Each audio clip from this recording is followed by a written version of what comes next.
right මේ පාරේ යන pattern එක අනුව අපිට expect කරන්න පුළුවන් theory practical දෙක එකතු වෙච්ච paper එකක්. එතකොට basically ඔයගොල්ලෝ දැනගන්න ඕන internet and world wide web history එක ARPANET මම චුට්ටක් මතක් කරන්න topics ටික අපි ඇත්තටම මේ වෙද්දී ඒ කියන්නේ history ගැන කතා කරා මේවෙන් ගොඩාක් questions අහන්න questions අහනවා හරි. ඒ කියන්නේ අහන්න නැහැම කියලා අතාරින්න බෑ. ARPANET sorry history of the internet basically history of the internet කියන එකෙන් අහනවා. හරි ගොඩාක් questions අහන්න නැති වෙයි. ඒ questions කීපයක් එකක් හෝ දෙකක් අහන්නත් ඉඩ තියෙනවා. ඒ හැම වුණත් අපි ඒක ගැන දැනගෙන ඉන්න ඕන. එතකොට එතන අපි දැනගන්න ඕන advanced research project agency network එක ඒ පටන් ගත්ත අවුරුදු ඊළඟට National Science Foundation network එක NSF net International Science Foundation network ARPANET ඊළඟට ඒ දෙක වරුණාම ඊළඟට web ගත්තම web වල history එක history of web.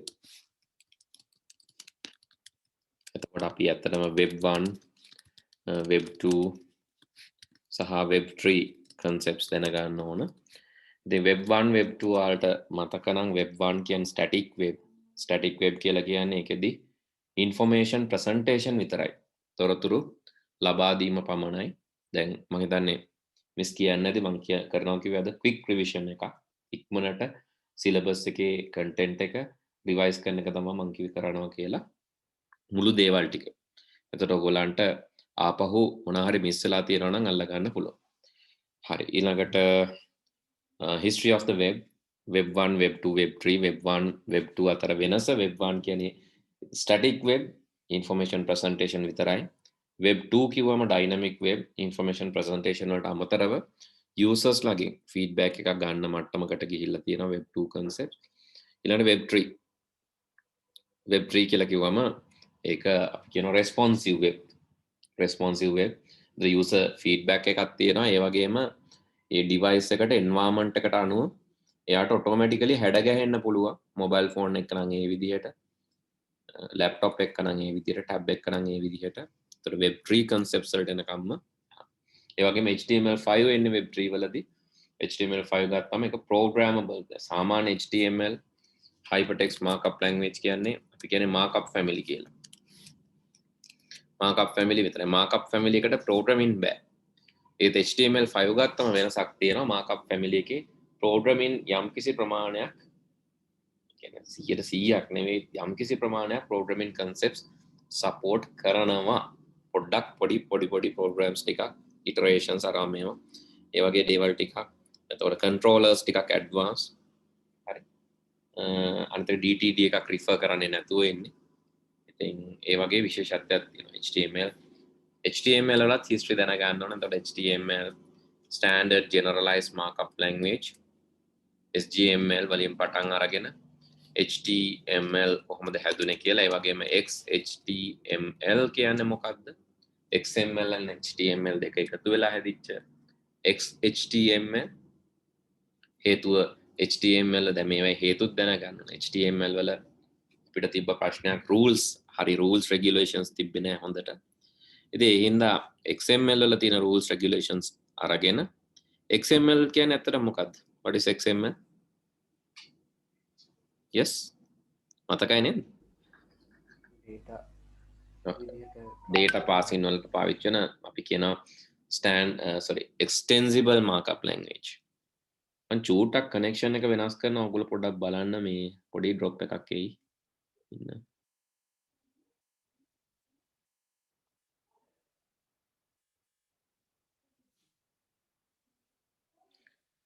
හරිද? ඇහෙනවද?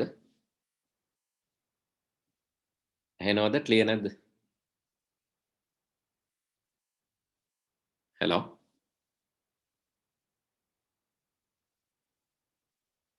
hello Bhatia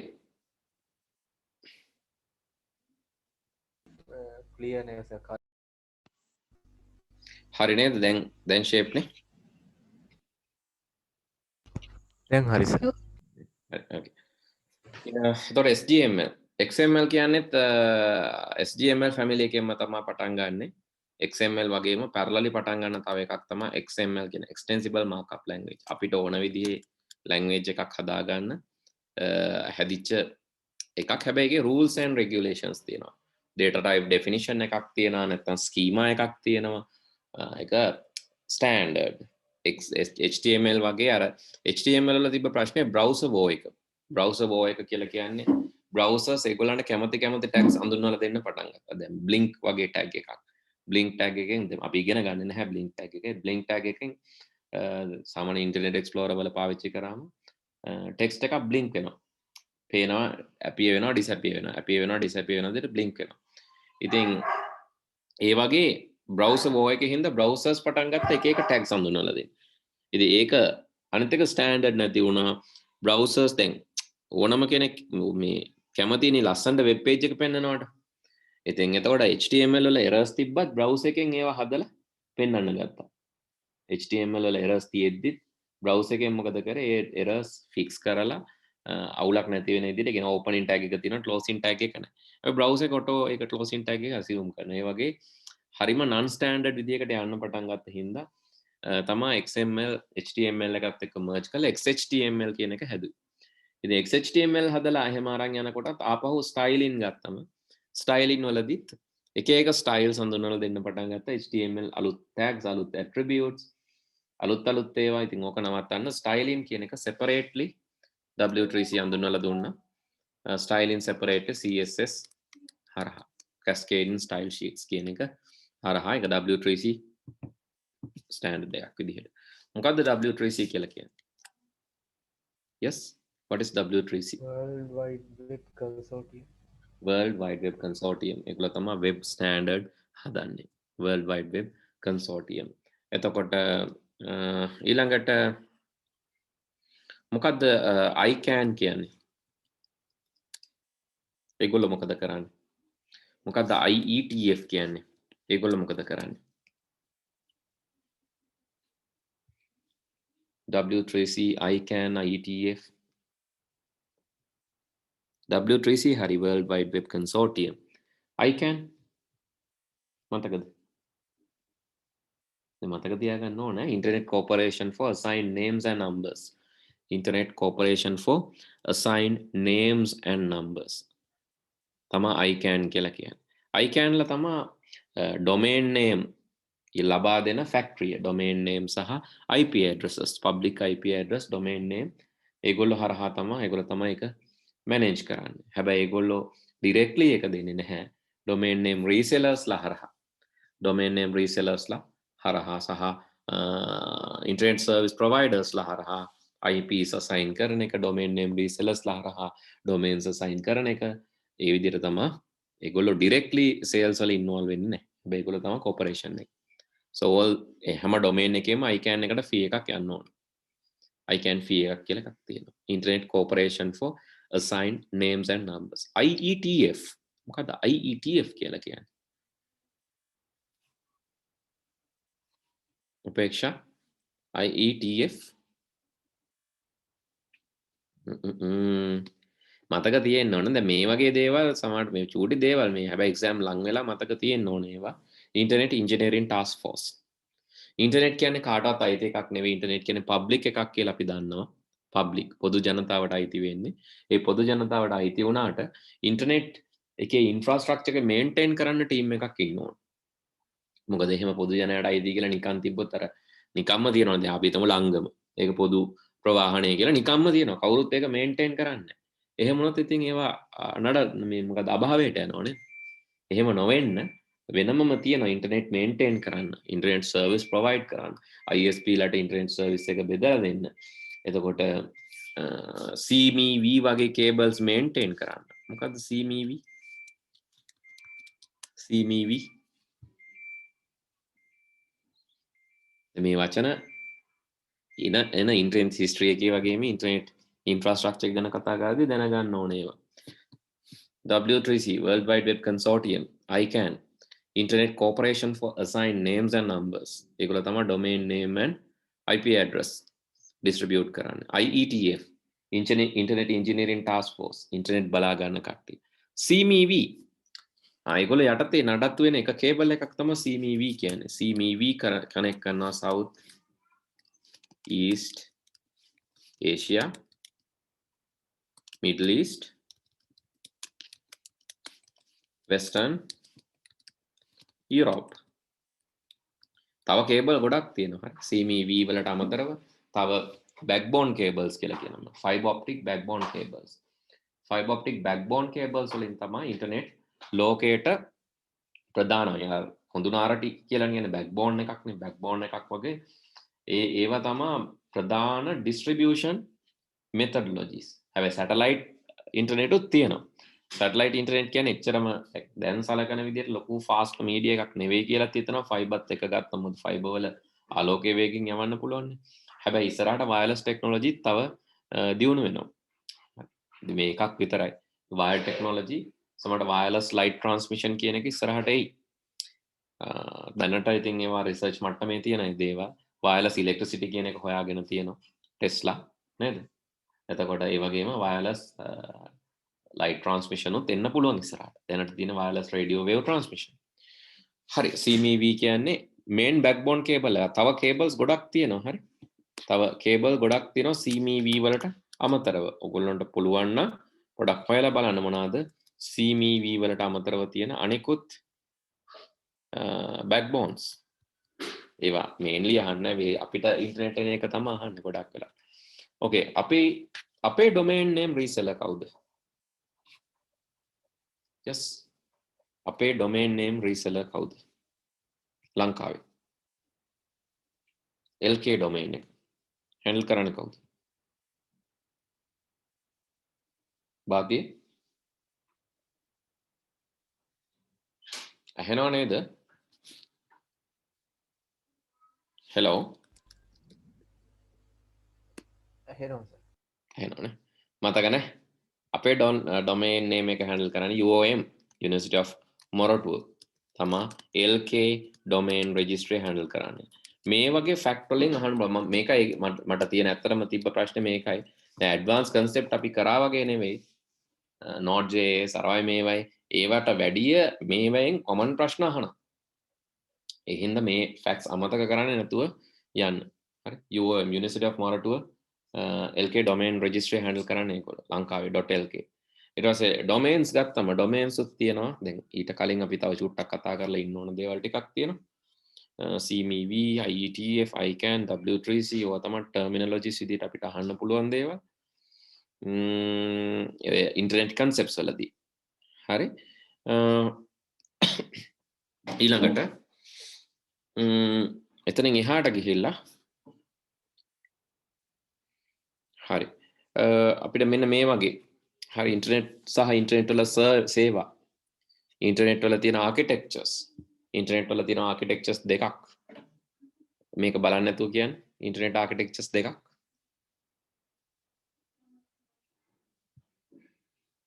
දැන් මම ආපු එකකටවත් උත්තර දුන්නේ නැහැ කට්ටිය මට නම් බයයි ඔයගොල්ලෝ විභාගේ මොනවා ලියයිද කියලා internet there are two architectures what are they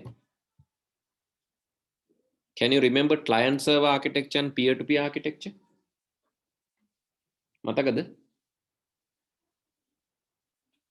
hello මේ ඔයගලන්ට ඇහෙනව නේද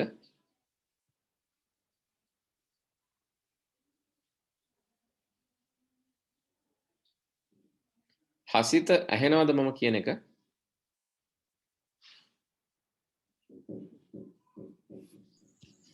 ඇහෙනවා සර් ඇහෙනවනේ කට්ටිය උත්තර දෙන්නේ නැත්නම් මොකද කියලා මම බැලුවේ හරි ඉන්ටර්නෙට් ආකිටෙක්චර් දෙකකින් එනවා හරි ඉන්ටර්නෙට් ආකිටෙක්චර් දෙකකින් අපිට එනවා එකක් තමයි client server architecture මතක නැත්නම් මතක තියාගන්න ටක් ගාලා short note එකක් ගන්න මම මේකත් එවන්න මේක සිංහල medium note එකක් ඇත්තට ඒත් ඉංග්‍රීසි වලින් අපි දැනගන්න ඕන හරි basically internet architectures දෙකයි client server ඒ වගේම peer to peer client server architecture එකේදී server කෙනෙක් ඉන්නවා සේවා සපයන්නෙක් ඉන්නවා web වගේ ඒවා බොහෝ විට අපිට හම්බෙන්නේ example services මේකෙන් අපිට හම්බ වෙනවා web කියන සේවාව client server architecture එකෙන් එතකොට ෆයිල් ට්‍රාන්ස්ෆර් සේවාව, client server architecture එකෙන් web file transfer servers තියෙන්න පුළුවන්, email servers තියෙන්න පුළුවන්. ඒ servers වලින් අපි ලබා ගන්නවා web ලබා ගන්න browser එකකින්. එතකොට internet explorer වගේ browsers වලින් සේවාව ලබා ගන්න පුළුවන්. email outlook express වගේ වලින් ලබා ගන්න පුළුවන්. filezilla වගේ වලින් ලබා ගන්න. ඒ වගේ සේවා දායකයා සහ සේවා ලාභී නැත්නම් client server architecture එකකින් ගොඩක් සේවා ඉන්ටර්නෙට් එකේ අපිට ලැබෙනවා. එතනදී එක සර්වර් එකකට පුළුවන් ක්ලයන්ට්ලා ගොඩකට එකපාර සේවාවක් දෙන්න. එක සර්වර් එකකට පුළුවන් ක්ලයන්ට්ලා ගොඩකට එකපාර සේවාවක් දෙන්න. ඉතින් ඊළඟට peer to peer architecture. peer to peer architecture කියන්නේ ඔයගොල්ලෝ දන්නවද torrent pastries? ඒවා දන්නවද torrents? වැඩ කරන විදිහ torrents වැඩ කරන්නේ දැන් අපි එක කෙනෙක් ෆයිල් එකක් ගත්තම ඒ ෆයිල් එක අපිට තව කෙනෙකුට ෂෙයා කරන්න පුළුවන්. වෙන peer seedsලා. ඉතින් කොහොම හරි ඒගොල්ලෝ කනෙක්ට් වෙලා ෆයිල් එකක් තියෙන අපිට තැන් කීපයකින් ඒ ෆයිල් එකේ කොටස් ගන්න පුළුවන්. අරගෙන අපිට assemble කර ගන්න පුළුවන් තනි ෆයිල් එකක් විදිහට. ඉතින් ඒක peer to peer architecture. උදාහරණයක් විදිහට ඉන්ටර්නෙට් වල නැතත් බ්ලූටූත් වලින් ඔයා තව කෙනෙකුට song එකක් යවනවා. peer to peer architecture. මොකද දෙන්නටම තියෙන එකම rights. එක වෙලාවේ ගොඩකට සේවාවක් දෙන්න බෑ. එක වෙලාවේ ගොඩකට සේවාවක් දෙන්න බෑ. one to one service. peer to peer. one to many service. client server. හරි. ඊට අමතරව මෙන්න මේ වගේ ඒ සේවා මෙන්න මේ ආකිටෙක්චර් දෙක යටතේ. මේ ආකිටෙක්චර් දෙක යටතේ මෙන්න මේ වගේ සේවා ඉන්ටර්නෙට් වල email, world wide web, video conferencing, file transfer, instant messengers. මේකට උදාහරණ කියන්නේ email. yes, email වලට උදාහරණ. email සේවා වලට උදාහරණ. මතක නැහැ, right? Gmail, Yahoo. Gmail Yahoo කියන්නේ අතරම email මත් නෙවෙයි web based email කියලා කියන. email තමයි. හැබැයි web based. web email දෙකම එකතු වෙලා ඉන්නේ. හැබැයි pure email service එකක් තියෙනවා. pure email service කියන්නේ ඔයාට කෙලින්ම දැන් Apple වල mail කියලා තියෙනවා. ඒක connect කරන්න පුළුවන් email server එකක් එක්ක. ඒ වගේම දැන් ඔය අපි පාවිච්චි දැන් ඔය මේකේ institute එකේ පාවිච්චි කරන එක තියෙන්නේ. something at abc.lk. නැත්තම් අපි හිතමු dialogue service at dialogue.lk. ඒවා email සේවා. web mail විදිහටත් පුළුවන් email සේවා pure email විදිහට email client ලා servers ලා web සේවා ඔයගොල්ලෝ දාන්න. video conferencing දැන් අපි කරන්නේත් ඒක. file transfer FTP filezilla වගේ සේවා. දැන් මේවට protocols උත් තියෙනවා. ඔයගොල්ලෝ ඒවත් දැනගන්න ඕන. email protocols මට පොඩ්ඩක් කියන්න. මම මෙතනම ලියන්න. email වල protocols මොනවාද?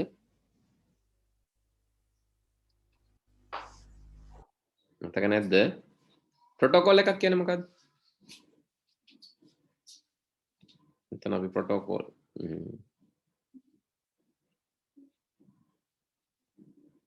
ඒක කතා කරලා නැතිද මම මෙතනට ඇඩ් කරන මොකද්ද protocol එකක් කියන්නේ? yes protocol මතක නැද්ද?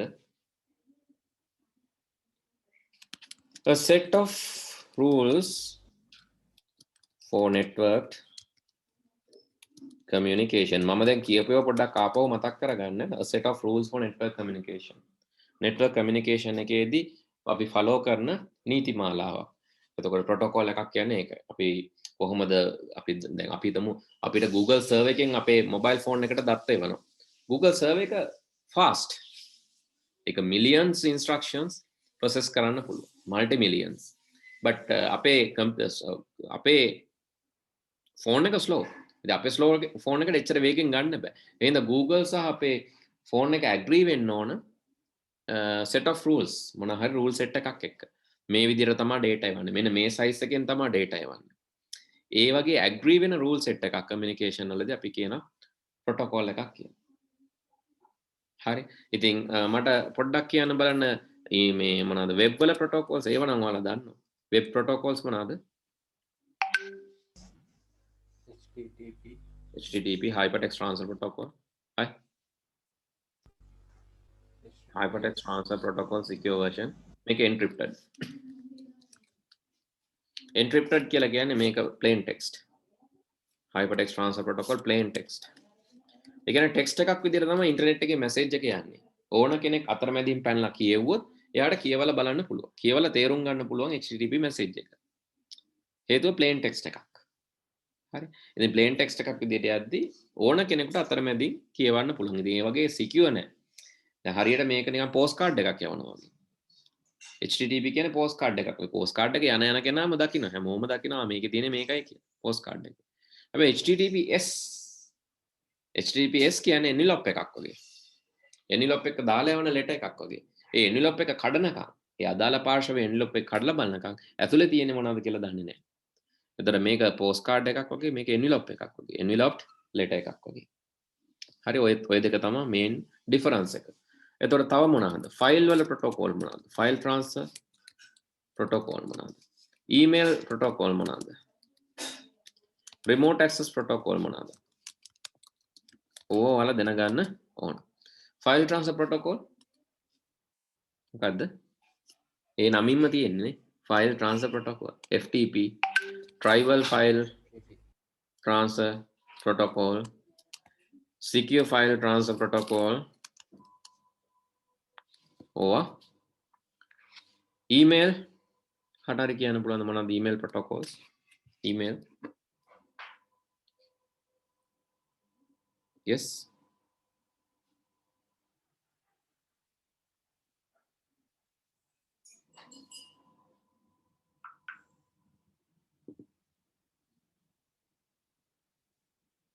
email hello internet mail access protocol post office protocol ඒකෙත් post office protocol දැන් පාවිච්චි වෙන version 3 එක ඒ වගේම simple mail transfer protocol simple mail transfer protocol යවන්නේ email යවන්න send emails within servers or to the servers you are sending using SMTP simple mail transfer කියනකොටම හිතන්න කොහෙට හරි යවන්න හදන්නේ simple mail transfer protocol post office එකට ගිහිල්ලා තමයි අපි email එක ගන්නෙ so to receive emails we are using receive emails post office protocol and not just post office protocol to receive email we are using internet mail access protocol internet mail access protocol එක only read from servers server can read කරනවා විතරයි but pop එක pop the email from server ඔයාලට මතකයි pop කියන්නේ මොකක්ද කියලානේ oh yes acquire the mail or download the email මතක නම් stack එකේ තිබ්බේ pop and push pop කියන්නේ download කරලා ගන්නවා ඊට පස්සේ server එකේ තවදුරටත් ඉතිරි කරන්නේ නැහැ හැබැයි IMAP එහෙම නැහැ IMAP වලදී ඔයාලට ඕන දැන් Gmail එහෙම ඔයගොල්ලෝ access කරද්දී IMAP තමයි ගොඩක් වෙලාවට use කරන්නේ නේ ඔයා මෙතනින් log වුණත් email එක තියෙනවා තව කොහෙන් log වුණත් mail එක තියෙනවා USA වලින් log වුණත් email එක තියෙනවා that is IMAP basically pop means you take the email from and download it to your computer that is called pop post office protocol and what are the remote access protocols remote access protocols telnet SSH are remote access protocols telnet SSH so what about domain which converts domain to IP and IP to domain this you know which one will convert domain to IP and IP to domain there's a protocol which one will produce router information which one will produce router information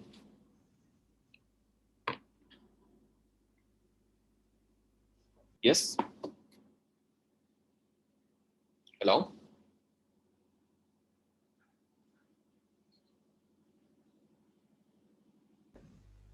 domain to IP IP to domain which convert that domain to IP and IP to domain that is called DNS domain name system and router information providing is done by router information protocol RIP not rest in peace it is router information protocol and MAC address to IP and IP to MAC address conversion. IP address, you know, internet protocol address. Internet protocol address to MAC address. Media access control or the physical address. Physical address and network card එකට තියෙනවා logical address එකක් physical address එකක් දෙකක්. Logical address එක කියන්නේ අපි දෙන IP address එක. හරි physical address එක කියලා කියන්නේ manufacturer දාලා තියෙනවා network card එකට මේ address එක. ඒක physical address එක. හරියට අපේ අක්ෂාංශ දේශාංශ වගේ ඒක සාමාන්‍යයෙන් අපි සාමාන්‍ය තත්ත්වයේදී වෙනස් කරන්න බෑ. වෙනස් කරන්න පුළුවන් ක්‍රම තියෙනවා. but අපි කියනවා physical එක වෙනස් කරන්න බෑ. දැන් criminal වලදී එහෙම අල්ලගන්නෙත් MAC address එකේ. media access control address. IP address ඒක වෙනස් කරන්න පුළුවන්. හරියට ඔයගොල්ලන් ගෙදර address එක වගේ. දැන් මේ ගෙදර address එක ගෙදර තියෙන පාර නිකන් මල්මාවත කියලා තියෙනවනේ. ඕගොල්ලෝ ඒකට කැමති නැතුව ඒක වෙනස් කරගන්න ඕන first lane කියලා. ඊළඟ දවසේ ඉඳන් ඔයාගේ ගෙදර address එක ලියන්න පුළුවන් first lane කියලා. හරි ඒ වගේ අර IP address එක වෙනස් කරන්න පුළුවන්. හැබැයි MAC address එක සාමාන්‍ය තත්ත්වයට වෙනස් කරන්න බෑ. වෙනස් කරන්න පුළුවන් ක්‍රම තියෙනවා සාමාන්‍ය තත්ත්වයට බෑ. IP address එක මට පොඩ්ඩක් කියන්න මේ හරි මේ ටික කිව්වේ නෑනේ router information protocol MAC to IP and IP to MAC කවුද convert කරන්නේ yes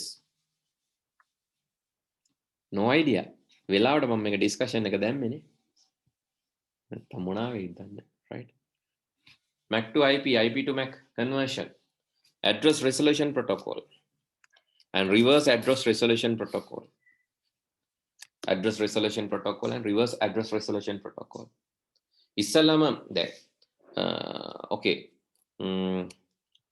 how you get automatic IP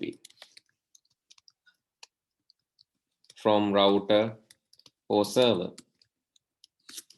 yes දැන් ඔයාලා අපි හිතමු Wi-Fi connect වෙනවා IP address එකක් දානවද කී දෙනෙක් IP address එකක් දාලා connect වෙනවද Wi-Fi connect වෙද්දී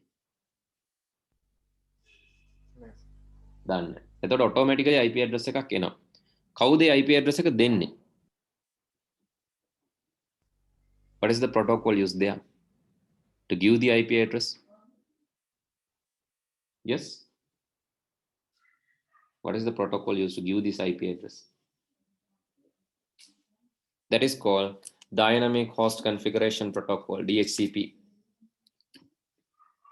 DHCP is giving the IP address ඉස්සලම කරන්නේ අලුත් කෙනෙක් කනෙක්ට් වුණාම එයා මං ආවා කියලා ARP හරහා දැනුම් දෙනවා address resolution protocol එක හරහා කියනවා මේ මං ආවා අලුතෙන් මට IP එකක් දෙන්න කියලා. ඒතකොට තමයි අර කැරකිලා පොඩ්ඩක් කනෙක්ට් වෙන්න වෙලා යන්නේ.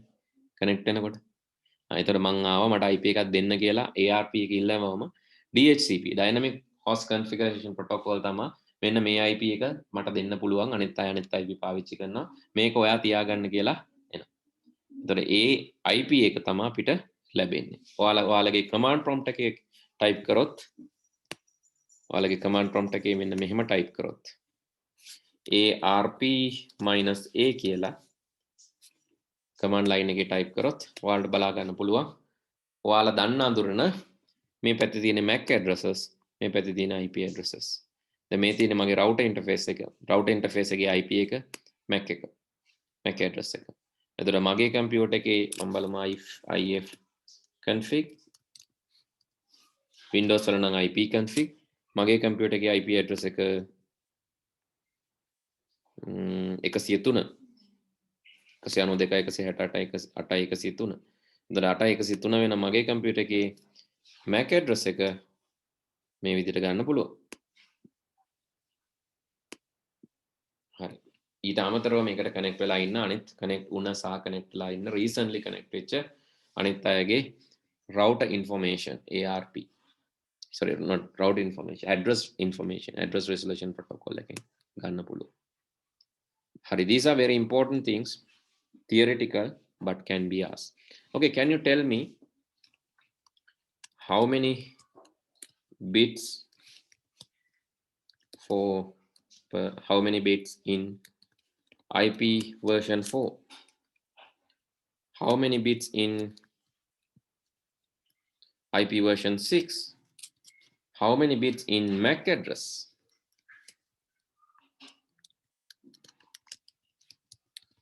How many bits in IP version 4? How many bits in IP version 6? How many bits in MAC address? Yes. Can you reply? Can you respond? Come on, guys. IPv6 වල bit 128යි.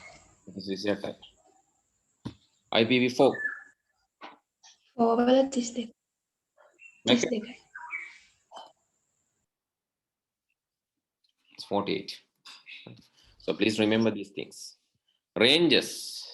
So how you represent 0 to 0 to 0.0 and the maximum is 255.255.255.255 represented in decimal.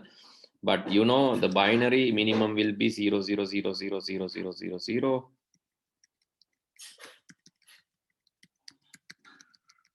This is the binary minimum and binary maximum is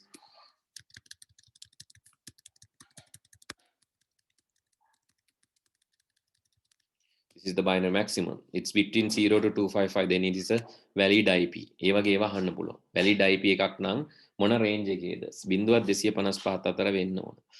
IP version 6 basically represented in hexadecimal. Hexadecimal using 4 digits. So 4 digits. So can be like dot some. This is just a value, right? So likewise 4a හතර ඒවා කීයක් තියෙනවද? හතර hexadecimals colon වලින් වෙන් කරන්නේ කීයක්ද? places. මේක බලලා කියන්න පුළුවන්. 128 දැක්කම කියන්න පුළුවන්. හතරේ hexadecimal කීයක්ද? හතරක් කියන්නේ bit කීයද? එකක bit හතරක් තියෙනවා. 4යි 8යි 12යි 16යි. එතන 16 16 32යි. එතන 32 ඒවා කීයක්ද? නැත්නම් මේ set කීයක්ද? 16 set කීයක්ද? Come on, guys. Cool. උපේක්ෂා? වාති? කීයක්ද? 4යි. 4යි? 4 set 4ද? 8ක්. 4 set 8ක් එන්න ඕන. 8යි. 4 set 8ක් එන්න ඕන. 4 set 8ක් 32යි. 32 ඒවා 16යි. හරිද? වැඩිනේ. 4 set කීයද? Yes. හිතලා බලන්න මෙහෙම ගත්තොත් මෙතන තියෙනවා 4යි 8යි 12යි 16යි 16යි 16යි 32යි 32යි 32යි 64යි හරිනේ 64යි again 64 more yes හරි එතකොට එනවා 16යි 16යි 32යි 32යි මෙතන 32යි 64යි 64යි 32යි 96යි 32යි 128යි 14 set 8 yes. So that's how you represent. That's how you represent the numbers. Right. Okay. But the zeros you can ignore, right? Zeros you can ignore. Zeros you can ignore means here you can short this. This is INET 6 address, the shortened format represented here. That is the shortest way to represent this. So you can omit the zeros in the middle. Method zeros. Ignore කරන්න පුළුවන්. But this is like this is a MAC address. Example for MAC address. දෙකේ set 6ක් තියෙනවා.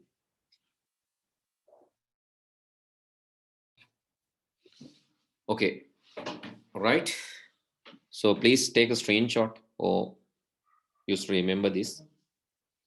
And I'll anyway, so I'll show you some example if it is there.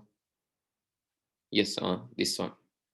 Now you can see this is more detailed. Take a screenshot of this one. This is how you write IP version. This 4 here 0 0 0 0. These zeros can be omitted and this can be shortened like this. Double colon දාන්න double colon අතරේ තියෙන එතන ඉතුරු ටික 0 කියලා කියන්න තමයි එහෙම දාන්නේ. This is IP version 6 address representation. Okay.